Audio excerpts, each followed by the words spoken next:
Peux-tu comprendre cette histoire? Reste jusqu'à la fin pour te tester.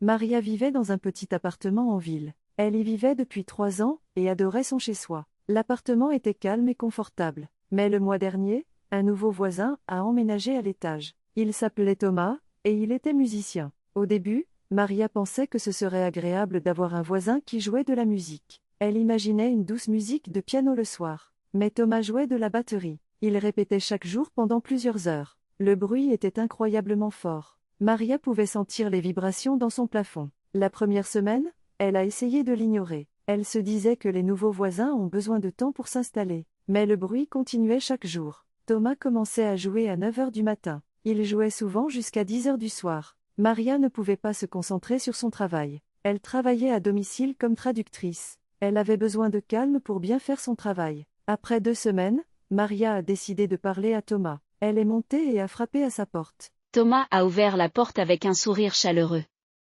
Bonjour, tu dois être ma voisine, dit-il. Maria a essayé de rester calme. Oui, j'habite en dessous. Je voulais parler de la musique. Le visage de Thomas a un peu changé. Est-ce trop fort? Demanda-t-il. Oui, c'est le cas. Je travaille à domicile, et je n'arrive pas à me concentrer. Thomas avait l'air surpris. Je suis désolé.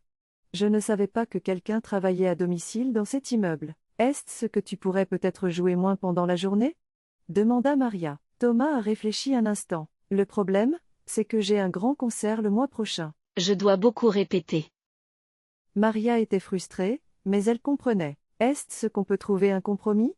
Suggéra-t-elle. Thomas a hoché la tête. Qu'est-ce que tu as en tête? Maria a réfléchi à son emploi du temps. J'ai généralement des appels importants entre 10 heures et midi. Est-ce que tu pourrais peut-être faire une pause pendant ces heures? Thomas a souri. C'est en fait une bonne idée. Je peux utiliser ce temps pour faire des courses ou faire de l'exercice. Maria se sentit soulagée. Merci beaucoup de ta compréhension. Et j'essaierai de finir mes répétitions bruyantes avant 8 heures du soir, ajouta Thomas. Maria était contente de cet accord. Les semaines suivantes étaient bien meilleures. Thomas a tenu sa promesse. Il faisait une pause chaque jour de 10 heures à midi. Il arrêtait aussi de jouer à 8 heures du soir. Maria pouvait enfin travailler en paix pendant ces heures importantes. Un jour, Thomas a invité Maria à son concert. J'aimerais beaucoup venir, dit-elle. Le concert était incroyable. Thomas était un batteur incroyablement talentueux. Maria comprenait pourquoi il devait en répéter. Après le concert, elle lui a dit à quel point elle était impressionnée. Tu es vraiment talentueux, dit-elle. Thomas l'a remercié et s'est encore excusé pour le bruit. Ça va maintenant, dit Maria.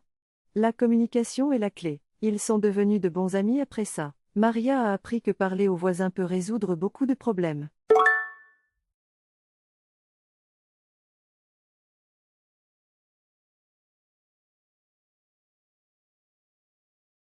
Apprends avec lingostory.app.